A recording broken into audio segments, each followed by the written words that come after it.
Okay, now let's look at example 12. A projectile is fired straight upward from the Earth's surface at the South Pole with an initial speed equal to 1/3 the escape speed. Okay, so we have, this is the Earth, and then we have an object which is at the South Pole, at the surface of the Earth. It is fired straight upward. Okay, it is fired straight upward with initial velocity equal to 1/3 the escape speed. So, apa maksud ini?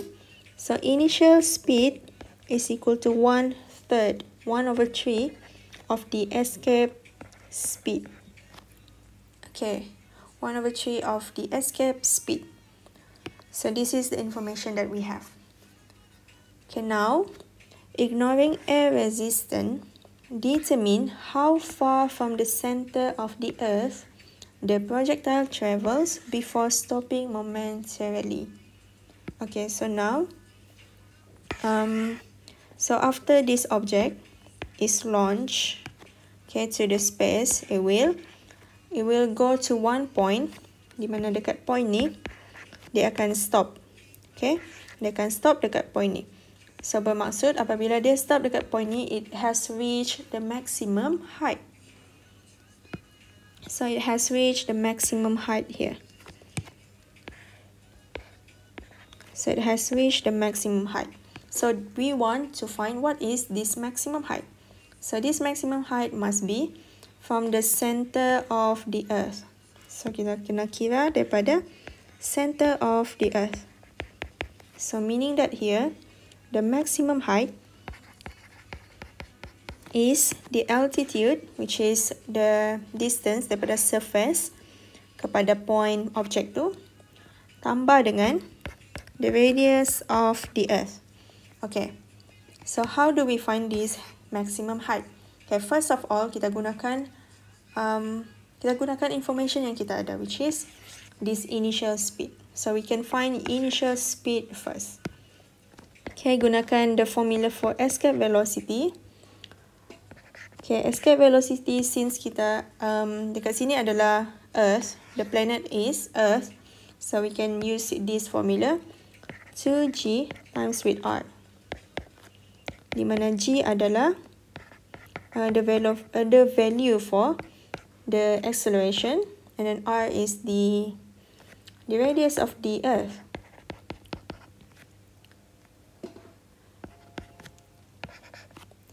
And then you just tekan calculator, and then you will get the initial speed is equal to 3.73 exponent 3 meter per second. So this is the initial speed here.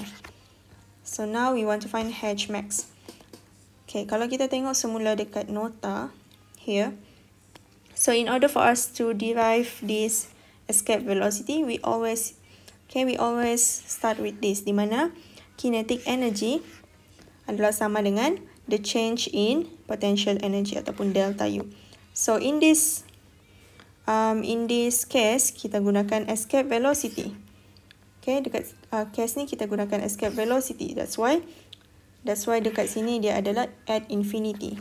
Okay, tetapi dalam case ni kita gunakan the initial velocity. So, bermaksud here, so kita gunakan half mu square is equal to potential energy final minus potential energy initial, di mana final dekat sini dia bukanlah dekat infinity, tetapi dia adalah dekat maximum height. Okay, that's why kita gunakan initial velocity instead of escape velocity. Okay, so here you just masukkan final potential energy adalah negative gmm divided by H max. Okay, ni adalah final. Ni initial, ni adalah final. So dekat final dia adalah maximum height. Then minus gmm divided by divided by the radius, which is, kalau dekat initially dia adalah dekat surface, so this one is just the radius of the earth. So here kita letaklah radius of the earth. Okay, so we want this value here. Okay, so from here kita boleh cancel the mass of the object, this one. Kita boleh cancel since we are not given, so we can cancel this one and then just masukkan all of the value and then we can get this value for H max. So let's masukkan dahulu half U square is equal to negative G adalah 6.67 exponent negative 11, mass of the earth 5.98 exponent 24 divided by H max. Okay, and then plus, so this one minus plus G 6.67 exponent negative 11, and then mass pun sama, divided by the radius of the earth. Radius of the earth is equal to 6.38 exponent 6. Okay, and then you just rearrange and then akan dapat jawapan. The maximum value is equal to 7.18 exponent 6 meter. Okay, so this is the maximum value. Okay, now soalan B. What is the altitude of the projectile at this instant? Altitude bermaksud value untuk H, which is the height from the surface to the point of the projectile, which is value for H. So now kita sudah ada value H max kan? So we can find value for H.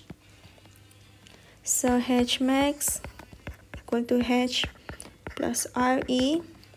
So kita ada 7.18 exponent 6 equal to H. Tambah RE is the radius of the earth. And then you will get the value for H is at exponent 5 meter.